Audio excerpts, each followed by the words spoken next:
Coming to you now from the largest studio ever constructed, it's The Truman Show! Yeah! No início da era dos reality shows, antes do fenômeno Matrix, The Truman Show, de 1998, já revela um universo simulado, mas ainda sem o vínculo clichê com as tecnologias ou com a distopia. Gostaria de saber por que The Truman Show é uma realidade simulada, vinculada a valores sociais contemporâneos? Veja aqui em Cine Semiótica Review sob uma nova ótica. The Truman Show é um filme dramático com elementos de comédia, atuado por Ed Harris, Laura Linney e Jim Carrey, um bom ator também no segmento drama. Dirigido por Peter Weir e roteirizado por Andrew Niccol. Este roteirista já dirigiu outra produção com os mesmos signos relativos à realidade versus ilusão. Em Simone, codinome para Simulation One, Niccol já deixa sua marca nessa comédia dramática, incluindo Al Pacino e Winona Ryder, cuja análise está aqui no card. Em The Truman Show, Ed Harris é Christoph, produtor de TV e criador do fenômeno midiático Truman Burbank. Este é um sujeito que vive aparentemente na realidade. A simulação de sua vida não refere a um futuro distópico ou a uma projeção altamente tecnológica.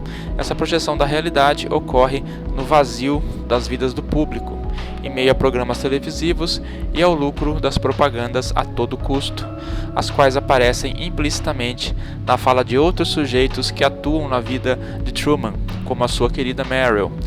Ela representa a vitrine das propagandas, enquanto seu amigo Marlon, sob o signo da prisão social, representa o contrapeso das decisões de Truman de querer conhecer outros espaços além da pequena cidade em que vive.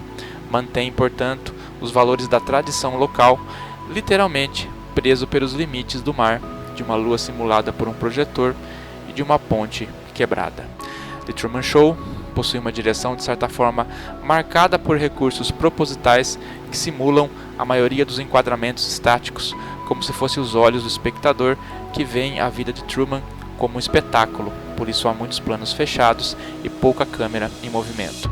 O único sujeito que não foi avisado dessa realidade simulada em um estúdio foi o próprio Truman, sensação que causa angústia no espectador, seja pela vergonha alheia, seja pela ânsia de que o sujeito Truman saiba da verdade e se liberte daquele mundinho.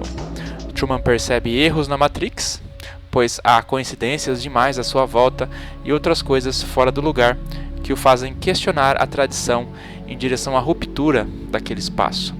No decorrer do enredo, enquanto o protagonista vive sua vida, vamos percebendo que há uma relação próxima do criador Christoph com a criatura Truman, na medida em que o intuito não é apenas entreter o público para uma grande empresa televisiva.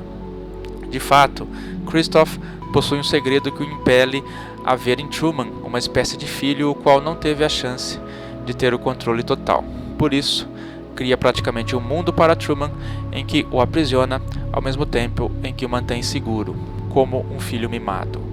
Em suma, os signos no filme vão discutir temas caros à realidade social de finais do século XX, por meio de oposições também a respeito do público versus privado, entre outros temas.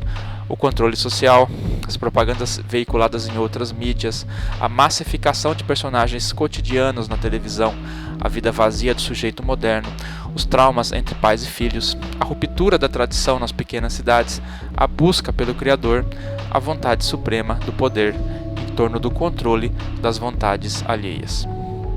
The Truman Show tecnicamente é datada como uma produção noventista, no entanto, os seus temas são altamente interessantes para uma sociedade que, por meio das redes sociais, migra da simples exposição social, nesse século XXI, para a prática hater, stalker, exposed, entre outras aberrações contemporâneas nas redes virtuais. Enfim, uma obra à frente do seu tempo, aqui em Cine Semiótica Review, sob uma nova ótica.